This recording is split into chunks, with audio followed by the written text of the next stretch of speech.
Well, good evening, brethren. We continue tonight with our next study on the book of Revelation.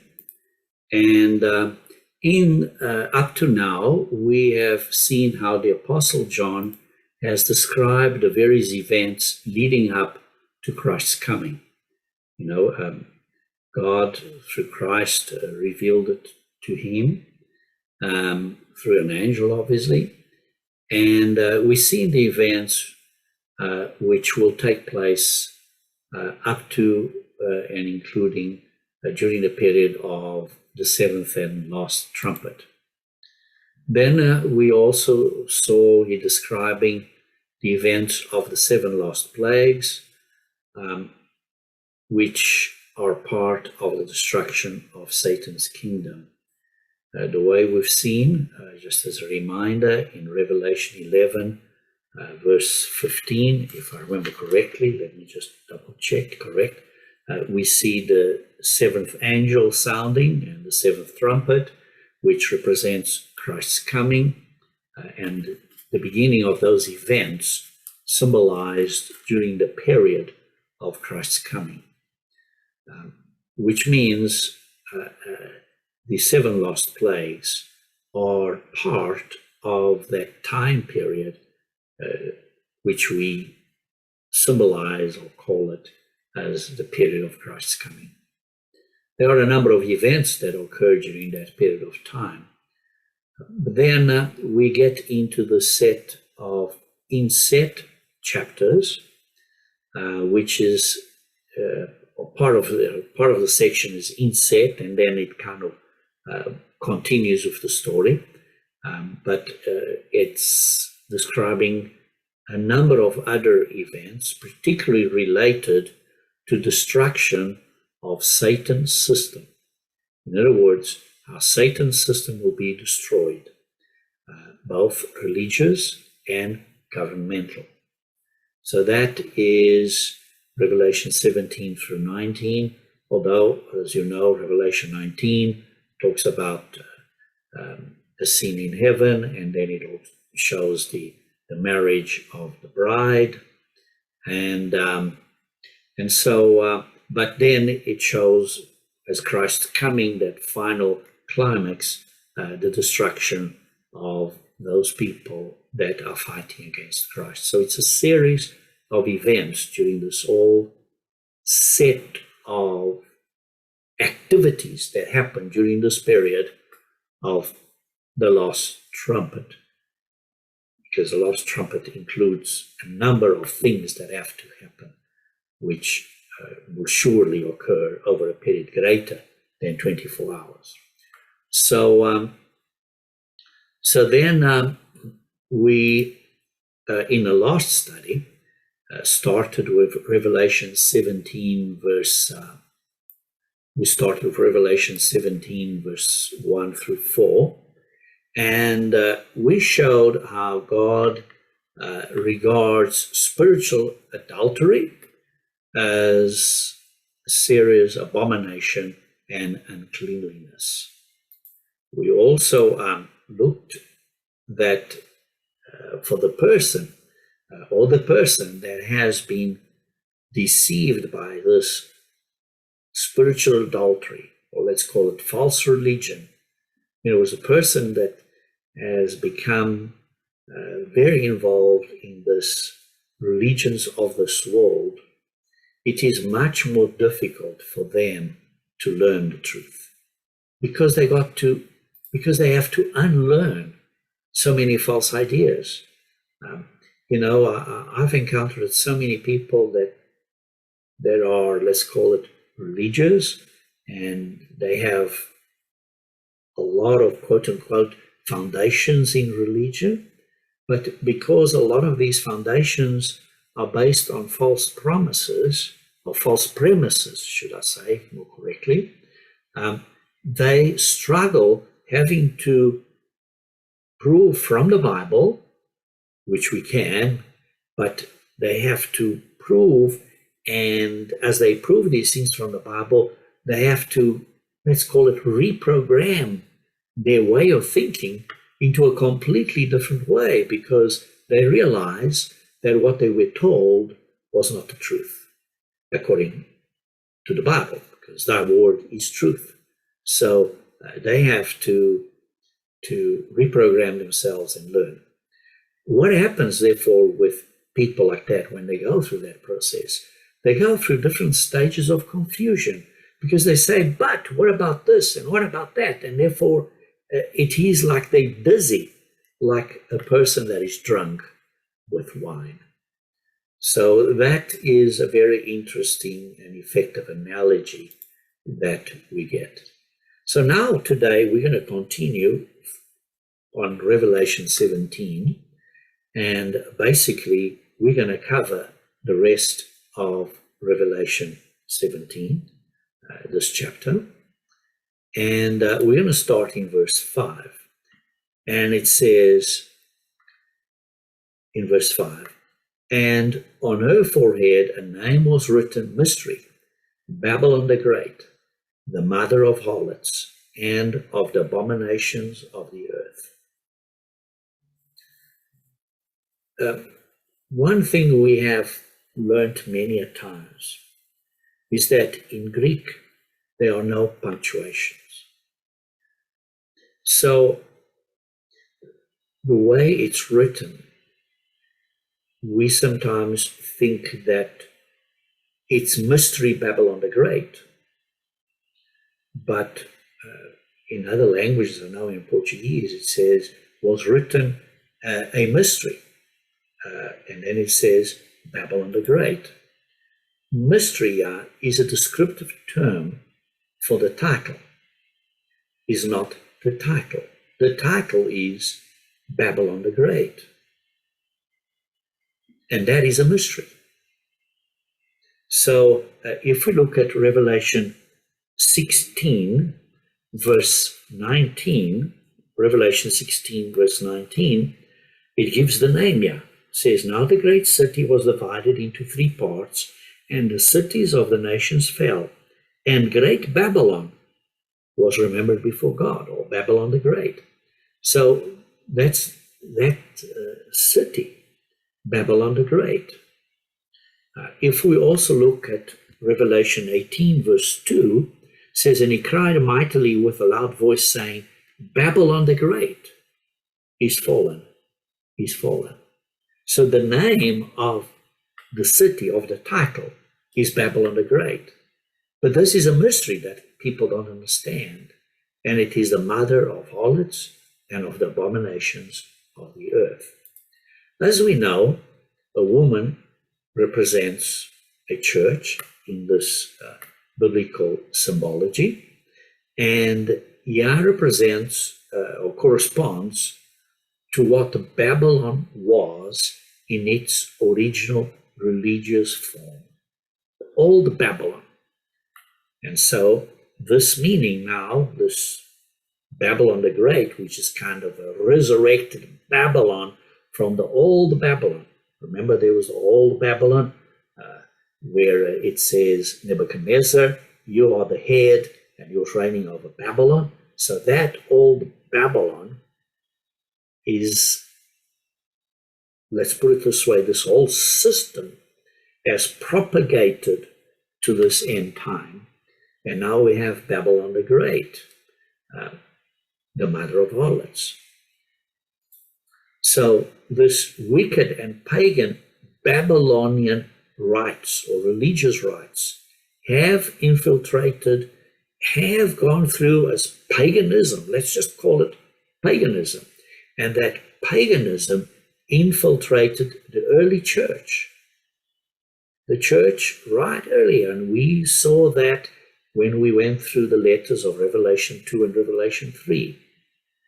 And that led to that Babylonian pagan system is responsible for what we have today as the corruptions of the Roman Catholic Church and its Protestant and evangelical daughters. So that's really what it's talking here, and it's addressing this woman which is a mystery. Why? Because many people don't understand this. Now, some do, but many don't. So that's why it is a mystery. And this, Babylon, is a counterfeit of the truth.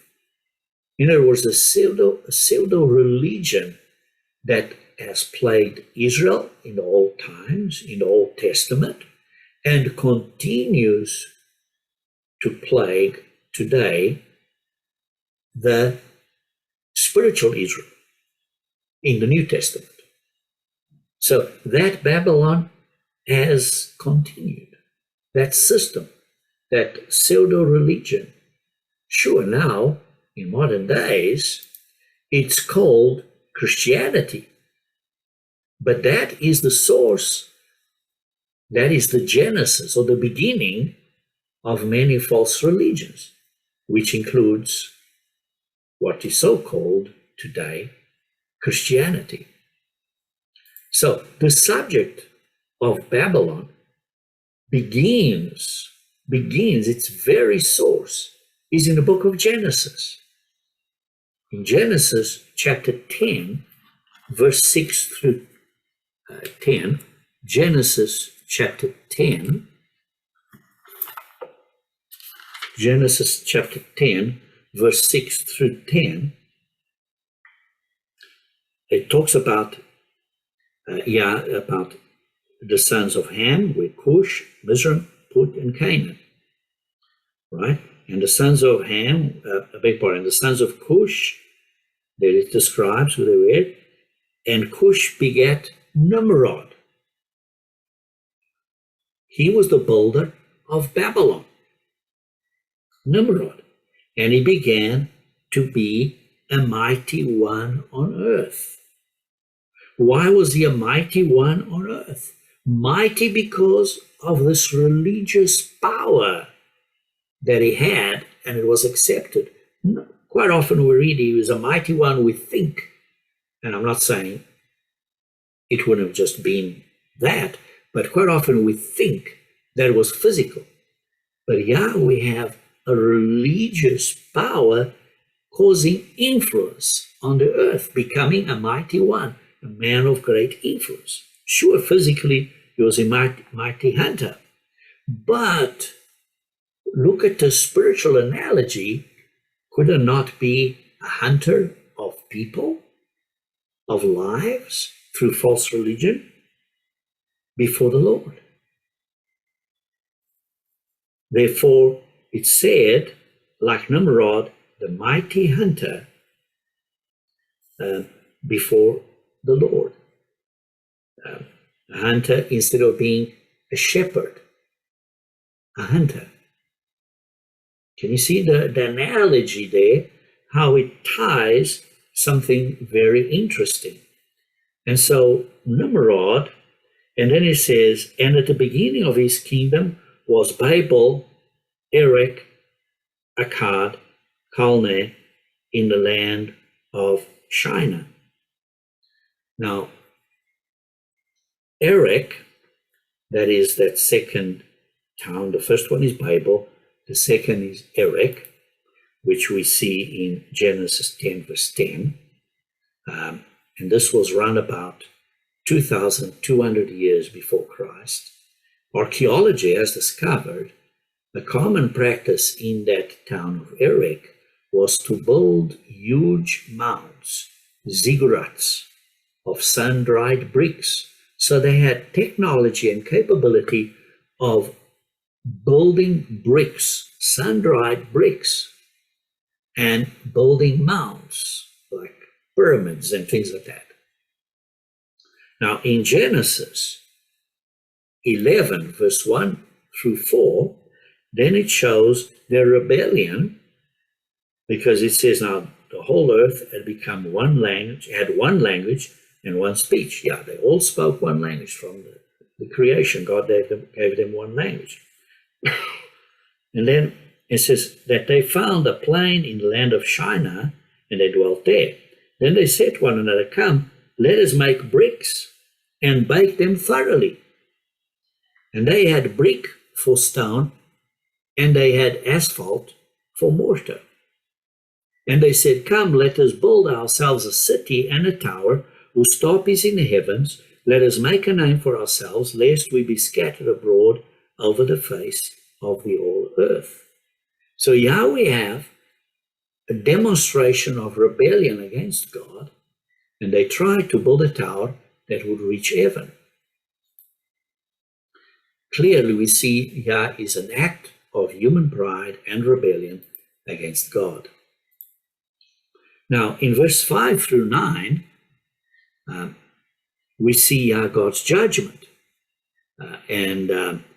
Because it says here in verse 6, look at it carefully at verse 6. It says, and the people are one. So we see, and we read that section, and you know what that section says. Then God scattered them and gave them different languages, and therefore God deliberately caused the people to scatter. God did that. Now, in Genesis 11, verse 6, it says, and the people are one. I divert a little bit here to emphasize this one point. The people are one. The word for one, here in verse 6, is the Hebrew word echad, Hebrew 2:0259, which means one. Clearly, therefore, the term echad does not mean that the people, the nations, humanity, were one person, but they were echad, one. In Deuteronomy 6, verse 4, we read, Hear, O Israel, the Lord our God, Elohim, the Lord is one, echad. It does not necessarily mean it's one person, because just before that it refers to Elohim, which is plural. Echad, just like the people, are one. God is one. There is no other God besides the true God, besides the spiritual beings of the kingdom of God. Who is the kingdom of God now? Who is in the kingdom of God? Today is two divine beings. Who are they? The God, which is now called the Father, and the Word, now called the Son, as per John 1, verse 1, it says. In John 1, verse 1. If we just quickly look at John 1, verse 1,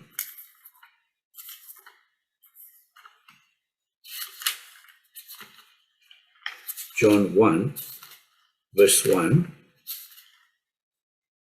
in the beginning was the Word.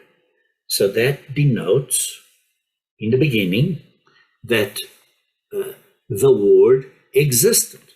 So it denotes existence, eternal existence. And it has the definite article, the Word. So it is a separate being, the Word, a separate spiritual being. And the Word was with the God. Now, your Bible, in the New King James Version, does not have the word the there, but in the Greek it has the definite article the. So the Word was with the God, which is now the Father. And the Word was God. The Word, which is now Jesus Christ, was of the God kingdom, which is now called the God family. So the point that I'm emphasizing here is the word one, echad, means a sense of unity, of being in complete unity. When you read, for instance, in John 17, Christ's prayer, that he says, Father, I pray that they may be one, like you and I are one. You see, it shows that unity, to be together in unity. Anyway, continuing with the story, as I said, I diverted briefly there. Babel, that city of Babel, meant confusion because they went into different languages, because they were one people first, and so God separated or scattered them, right? And then that beginning of Bible, even though it scattered, it took some other 1,600 years later. Think about it. 1,600 years later, those roots grew and grew. And that false religion, false concept grew. And then it led to the point of becoming Babylon. Babylon was the nation that took the Jewish nation to captivity. See, the first one was Assyria that took the Israelites, the northern kingdom. And the second one, after Assyria, was Babylon. The way I usually remember is Assyria is an A, but Babylon is a B. So A, B. So that's how I usually remember. Assyria came first and took Israel. Then Assyria was destroyed by Babylon. And Babylon took Judah. From there onwards, we've got the reign of the Gentile kingdoms. And I went through that, through various pictures and graphs with you about the reign of the Gentile kingdoms. And that was round about the year 600 before Christ. So it took 1600 years for this system to be ingrained all over society. You know, you think about a root system that spreads itself like a weed, that spreads itself with its roots, and you leave it year after year, it just gets worse and worse and really ingrained. So this is what happened. This is what happened. Now, what was this religious system? Well, Nimrod's wife was Semiramis, and she became the head of Babylonian pagan religious mysteries. Right, so Semiramis was the mother of Tammuz. Tammuz, the symbol T, which became the symbol for a cross, which can be like this or like that, for Tammuz. Tammuz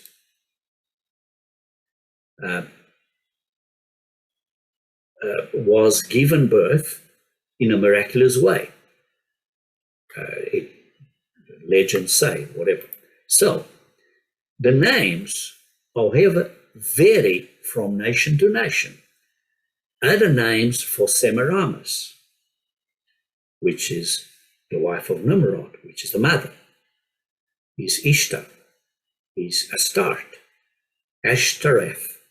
The Bible sometimes says Ashtaroth or Ashtoreths, Yostre, Ostara, Inanna, depending on languages, because this came from Babel when God confused the languages. So all this kind of went through and filtered into every other nation. You can see how it started at the time or before the time of Babel, when Nimrod was a mighty hunter. So, Tammuz, on the other side, which is the sun, was considered a savior of the people, a false Messiah who claimed to be the fulfillment of the promise given to Eve. When Satan deceived, and we see that in Genesis chapter 3, verse 15. And it says there, and I will put enmity between you and the woman, and between your seed and her seed. And he shall bruise your head, and you shall bruise his heel. So remember the story about eating the fruit of the knowledge of good and evil? And then God went to Adam and says, no, it's her fault. and went to everyone and says, no, it's the serpent's fault. And then, one accusing another. And then there is this little messianic prophecy. And so Tammuz was considered to be the fulfillment of the promise given to Eve. Now, let's put this into this same verse. Let's add a little bit of comments here. And I'll put enmity between you, Satan, and a woman. From the woman came mankind, people. But ultimately, the woman represents a church, the church of God. And between your seed, that is Satan's seed, which is what did Satan do? What came from him? All the false prophets, all the false religion, all the false ideas. And her seed. What is the seed that came through mankind, through the Israelites, through that? Is the Son of Man. He's the seed, capital, Jesus Christ. And he, Jesus Christ, shall bruise that's Satan's head. And we're going to look at Romans 16:20 in a moment. And you, Satan, shall bruise his heel. The heel of Christ, which is, Christ himself, but also the church. So Christ was persecuted, but Christ resurrected. So his head is not destroyed, is not bruised. Now, in Romans 16, verse 20, so let's just look at Romans 16, verse 20. It's right at the end, well, not exactly right at the end, but at least on the last chapter of the book of Romans. It's, as you can see, if you start reading in verse 17, and it says, and now I heard you, brethren. So he's talking to the brethren, saying, note those that cause divisions and offenses, contrary to the doctrine which you've learned, and avoid them, because they come with flattering speech and smooth words, etc. And then says in verse 20, and then it says, and the God of peace will crush Satan under your feet. Whose feet? The brethren. But to do that, to crush Satan on your feet, the symbology is that the serpent bruises the heel of the feet, but the feet will ultimately bruise Satan's head. So it's got some very powerful, profound meanings here that is very interesting. Anyway, so we get back to this mother-child legend, which came or was brought in and inserted and brought into these organizations, into all these things, and to pagan rites in very different countries and religions. But there is one common factor, which is a mother and a child. The mother, Semiramis or Ashtaroth, and the child, Tammuz. So many idols have been made all the way from ancient times about this mother, also called the Queen of Heaven, with a baby in her arms, which are found all over the world. And today it's what they call Virgin Mary. Tammuz was said to have been killed by a wild beast. This miraculous birth son, Tammuz, was killed by a wild beast and then resurrected. Obviously, a satanic deception in anticipation of Christ's resurrection. So you can see Satan, knowing in some ways God's plan, started creating fake stories, false stories, to deliberately distort the truth later on. Isn't he smart? Satan is very clever, brethren, but God is a lot cleverer. So, according to Babylonian mythology, Tammuz died annually and was reborn year after year. Interesting, isn't it? So you bring these holidays, pagan holidays. Tammuz was also known as Baal. The Baalims, remember? Baal. Baalim is the plural, is all these Baal gods. And you know, the Israelites, quite often, they're coming out and says, stop worshipping Baal or Baal or whatever, which is Tammuz, which is the son of Semiramis. So those basically, brethren, were false gods. God manifested his wrath against the Israelites when they served these false gods. And we can go all the way to Judges. So let's just quickly look at that. Judges chapter 2, verse 13 and 14. They forsook the Lord and served Baal or Baal and Ashtaroths. Basically, Semiramis and Tammuz, and their different little idols that they would sell and little things that they would sell. And the anger of the Lord was hot against Israel. Look also in Judges chapter 10, verse 6 and 7. Judges chapter 10, verse 6 and 7. It says, and the children of Israel again did evil in the sight of the Lord and served the Baals and the Ashtaroths, the gods of Syria and the gods of Sidon and the gods of Moab. Well, they were all the same, but they just had different names and different versions and different whatever. You see, they're all pagan. They all came from Babylon. And so the anger of the Lord was hot against Israel, and he sold them into the hands of the Philistines and into the hands of the people of Ammon. Look at 1 Kings. 1 Kings chapter 11. 1 Kings chapter 11, verse 5. 1 Kings chapter 11, verse 5. It says, and Solomon went after Ashtaroth, the goddess of the Sidonians. You see, so, and Solomon did evil and did not fully obey God.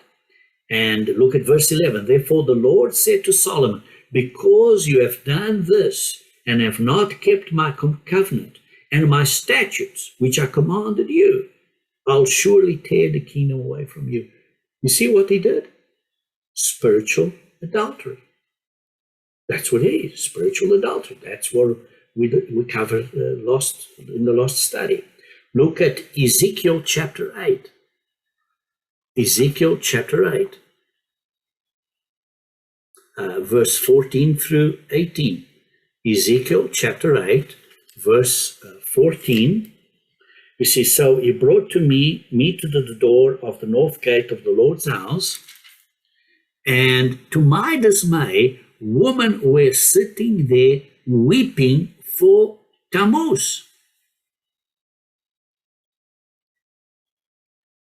So you see that. Tammuz, that T, where they got the cross. You see all the paganism that's in there. And then it goes on. And in verse 17, and he said to me, have you seen this, O son of man? Is it a trivial thing to the house of Judah to commit the abomination which they commit here? For they have filled the land with violence, and they have returned to provoke me to anger. Indeed, they put the branch to their nose. Therefore, I will also act in fury. My eye will not spare, nor will I have pity. And though they cry in my ears with a loud voice, I will not hear them. Brethren, when people are worshiping the modern day Semiramis and the modern day Tammuz with their symbology of the T and all that stuff goes with it, it says God hates that. And he says, I'll not spare, nor will I have any pity. Look at Jeremiah 7. Jeremiah chapter 7, verse 18. Jeremiah 7, verse 18.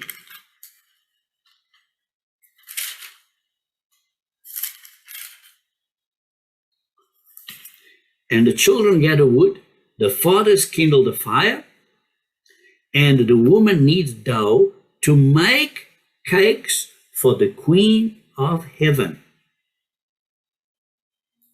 Now, what cakes are these? This is what we call today hot cross buns. That's what it is.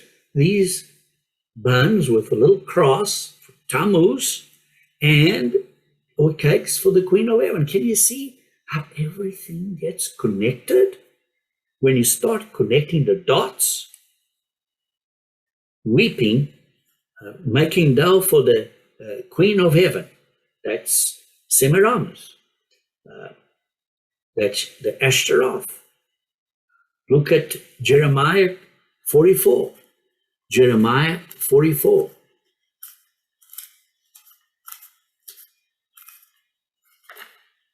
Verse 17 through 19.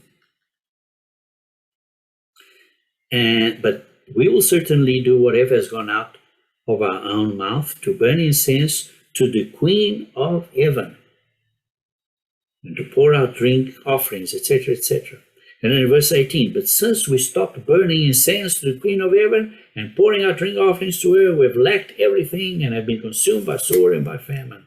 And look at verse 19. And the woman also said, and when we burned incense to the Queen of Heaven and poured out drink offerings to her, did we make cakes for her to worship her and pour out drink offerings to her without our husband's permission? Then Jeremiah spoke all these things. And you see, it goes on. It goes on. Now look at verse 25. We'll surely keep our vows that we have made to burn incense to the Queen of Heaven.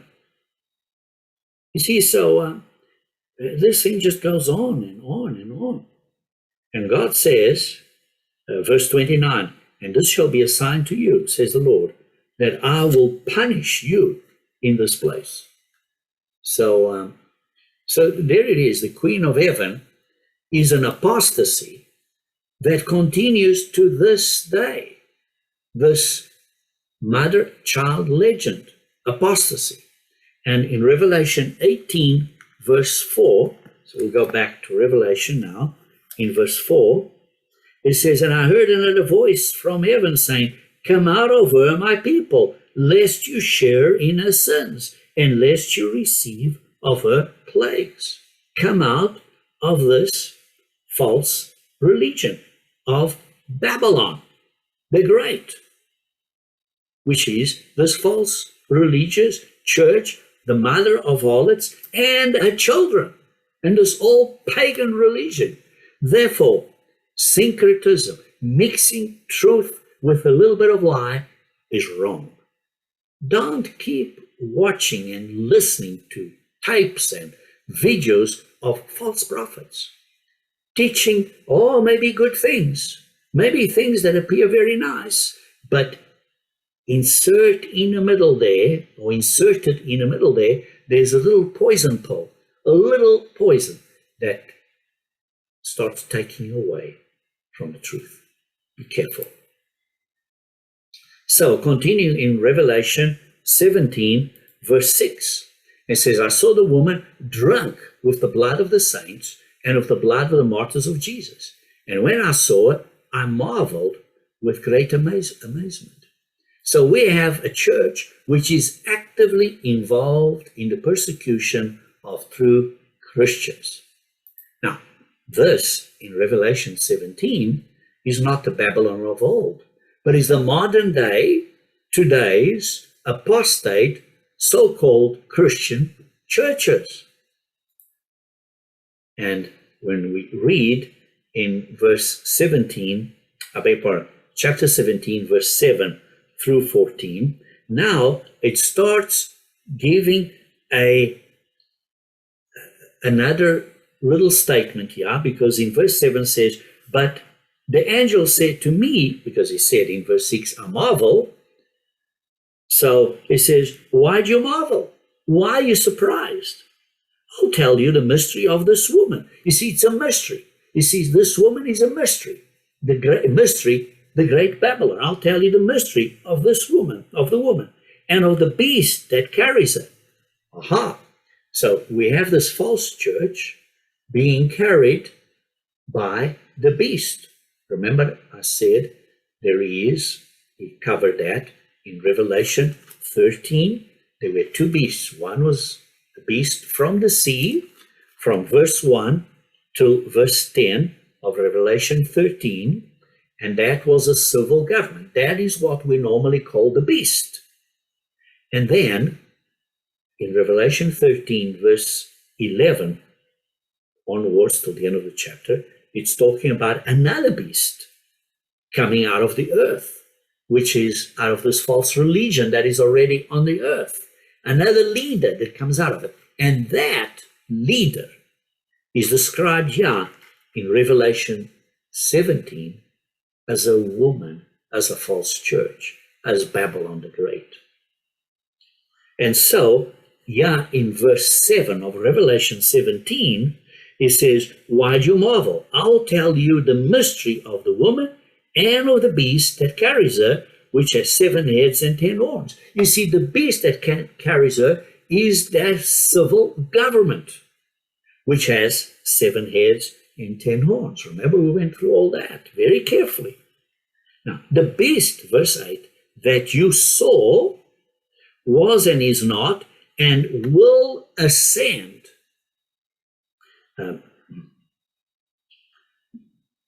Will ascend out of the bottomless pit and go to perdition. And those who dwell on the earth will marvel, whose names are not written in the book of life from the foundation of the world, when they see the beast that was and is not and yet is. So this beast would have died, the Roman Empire died, and it came back. And again, all these different resurrections went, currently is not, and will come back. And we went through that. And then in verse 9, very important, Yah is the mind which has wisdom. The 7 heads are 7 mountains on which the woman sits. Basically, Rome. You see, 7 mountains, which talking about 7 governments. You see, so it's duality, because it's sitting over this beast, this woman is going to sit over 7 sets of governments. Remember, there were 10, 3 were plucked out, and then the beast rode over the last 7 mountains. But the duality also ties in to Rome, because it is headquartered, this church, this false religion, is headquartered in Rome with 7 mountains. And then it says, verse 10, 5 have fallen, 1 is, and another has yet to come. So yeah, it proves that these 7 mountains are not, or these 7 governments are not contemporary, because 5 have fallen, 1 is, and the other one has to come. Remember, I covered that in great detail in Bible study number 22, and in that we showed that this was revealed, this was understood at the time when that one was. You see, 5 have fallen, 1 is. So at that time when that one was, that was during around about the period of Second World War, that was understood by Mr. Armstrong, and that is therefore a specific window in time when this is true, because, and the other has yet to come. That means when the other comes, then the one that is no more, because would have fallen, because 5 had fallen. Then that one that is will also have fallen, and then the last one would come. So we are talking here about governments that are not contemporary, in other words, that they're not running at the same time. That's one, and then another, and another. We showed that before. And it says, and the one has not yet come, that has not yet come, only lasts for a short period. This we covered, as I mentioned, in previous studies. You remember that we tied all that to this chart of the reign of Gentile kingdoms, which I explained Daniel 2, Daniel 7, Revelation 13, and Revelation 17, right? Then, as we saw, this Daniel 7, this fourth beast had 10 horns, and then 3 were plucked out by this little horn, right? And this little horn ties into Revelation 13, the second beast, from verse 11, Revelation 13. Remember, I was talking to you about it a little while ago. So that ties into that, and that, which was the Catholic Church, came up, and then that, which is the scarlet woman, that rides the beast, but because the Catholic Church as an organization only comes up at this time, when she rides the beast, she only rides these remaining 7 governments, which are these 7 remaining horns of the 10, you see? So, therefore, because she rides this beast, when she rides this beast, therefore only has 7 heads, because when she rides, Babylon, the other 3 had already been plucked out. So she rides these, and these are not contemporary. You see, this first one was the Imperial Restoration. We went through that, and there was the Frankish Kingdom, etc. And these lasted for a period of 1,260 years. Right? Then it was dissolved, the Holy Roman Empire. Then, during the period of the Second World War, there is the one that one is. Remember, we were reading a moment ago in Revelation 17, verse 10, one is. Right? And one is yet to come. And one is and one is yet to come, that is connected to the period when this prophecy was understood by Mr. Armstrong. So that is very interesting. Now, continuing where we were a moment ago. Now we read verse 11. And the beast that was and is not, he is himself also the 8th, and is of the 7th, and is going to perdition. Why? Because it's of the 8th, because it's of the Roman government, the one that was destroyed. So it actually, that was destroyed, the Roman government. Now these are the 7 of the Holy Roman Empire, but it's also the 8th, because the Roman Empire existed during the time of Christ. That was destroyed. But these 7 is the ones that the beast rides over. But the beast that was and is not is also the 8th of the 8th. So this beast, okay, and he's of the 7, and he's going to perdition. So we can see a connection. Then we read in verse 12, the 10 horns which you saw are 10 kings who have received no kingdom as yet, and they receive authority for 1 hour. Well, yeah, in Revelation 17, we've got these heads, which previously were defined as horns, right? But these kingdoms. But now on Revelation 17, they are defined as heads. So on Revelation 17, when it says the 7th head has 10 horns, which have not yet received kingdom, which means it's of the last head, which they're not yet, it's still future, which means that ties in to the 10 toes, back to Daniel 2. You see, back to Daniel 2. So, and this is a revived Roman Empire. This is the beast that it's talking about, in Revelation 17. Which what? Which the church rules over, controls. You see? So this symbols, explanation of symbols, this woman rules the beast, the so-called Babylon. This woman is called Babylon the Great, and that is going to rule this. So now, understand, we were talking, about that, as I mentioned in Revelation 17, verse 7 to 14, that the angel said to John, why do you marvel? Because in verse 6, it says, John says, I marveled with great amazement. So now the angel says, why do you marvel? I'm going to tell you a mystery of the woman, of this Babylon the Great. And then he said, well, the mystery is that this woman, this false church, is riding the beast. And it describes the beast, defines it very clearly who's the beast. So it all ties together. Okay, let us continue. Verse 13.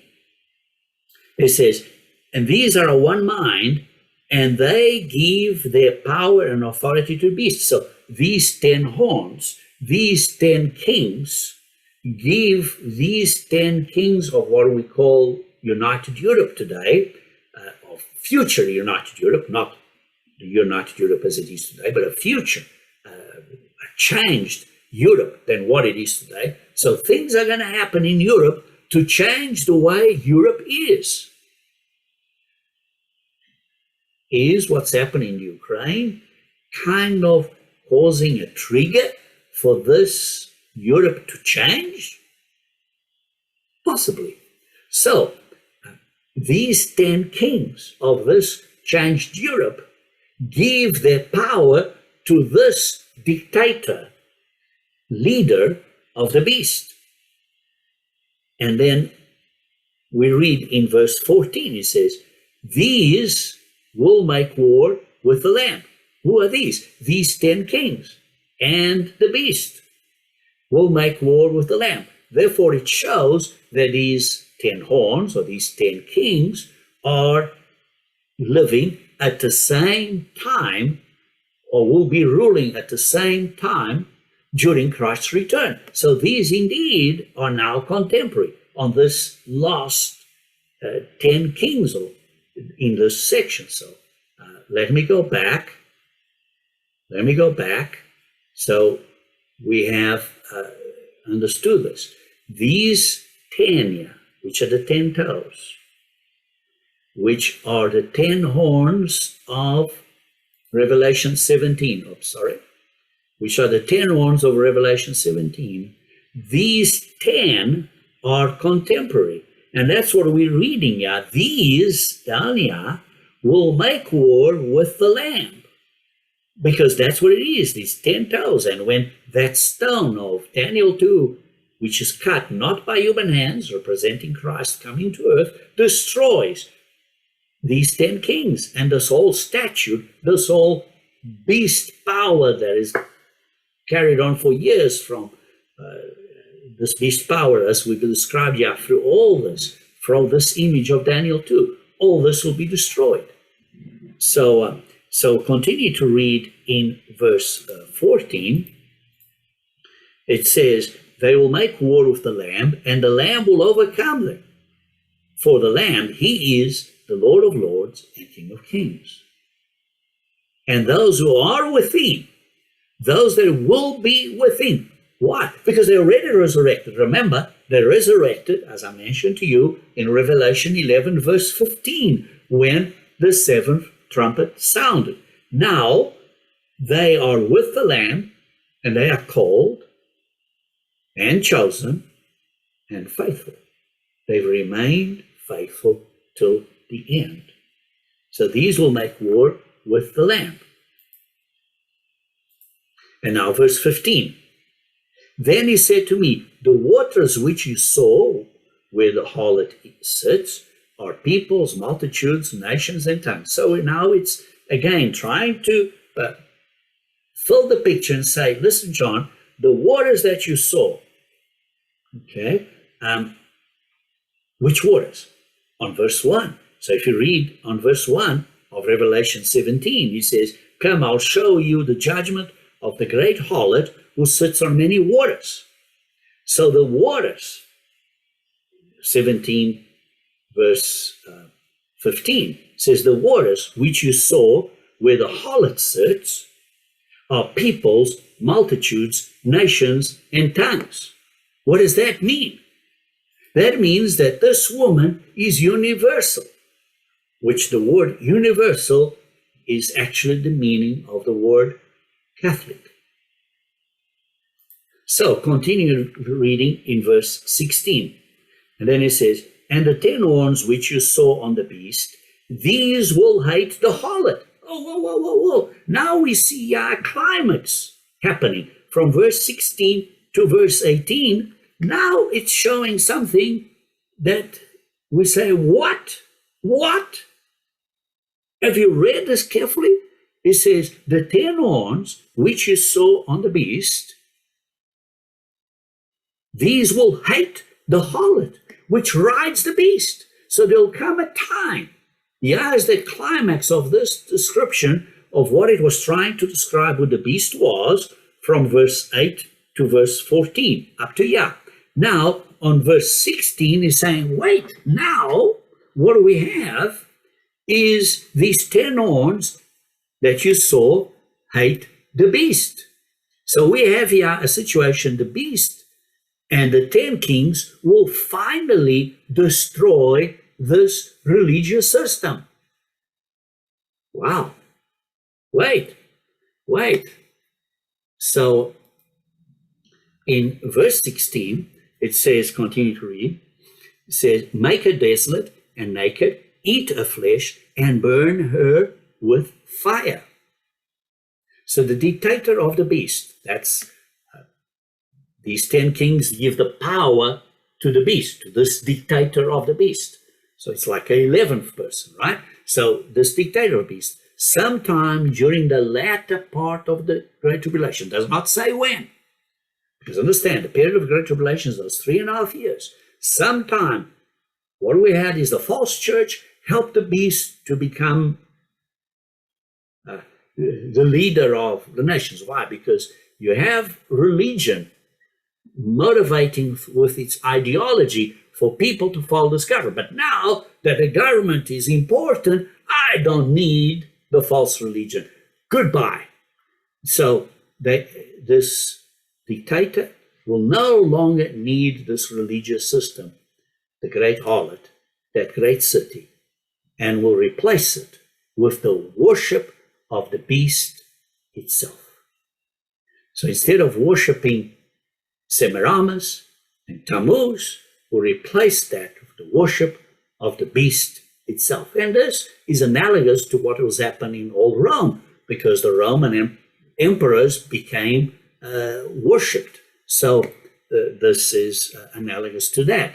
And when we read in Revelation 13, verse 8, Revelation 13, verse 8, it says, all who dwell on earth will worship him, whose names are not written in the book of life of the Lamb slain from the foundation of the world. So it will come a time they will worship the beast. You see, this beast that comes from the sea, this first beast, they'll worship him. We're not talking about the second beast that came from the earth that starts in Revelation 13, verse 11. It's talking about the first beast, which is in Revelation 13 between verse 1 and 10. So in verse 8 says, all who dwell on earth worship him. Why? Because they'll come to a point where they'll destroy this church, false church. And that is also parallel to Daniel 11, 36 to 38. So, continuing in Revelation 17, now verse 17, for God has put it into their hearts to fulfill his purpose, to be of one mind, and to give their kingdom to the beast until the words of God are fulfilled. So, God's purpose is that these 10 nations, 10 kings, will give the power to the dictator, and all this will until all the words of God are fulfilled, until Christ comes and all this is destroyed. So God's sovereignty permits this wickedness to increase until the cup of iniquity overflows. Brethren, we think things are bad. Regrettably, I have to tell you, they're going to get far worse. Far worse. And in verse 18, it says here, and the woman whom you saw is that great city, which reigns over the kings of the earth, but it will be destroyed. The woman is again identified, referring to that ecclesiastical power and political control of this church, because it's an image of the beast. That's how this government in this false church runs, until these 10 kings will destroy this church, as we saw in verse 16. So, chapter 17 basically covers the destruction of the city of the great harlot, which is basically of that church and her daughters. After the destruction of religious Babylon at the handset of the beast, Revelation 18 deals with the political strength of the civil government, of the beast itself, of the civil part of this Babylon, which is also destroyed.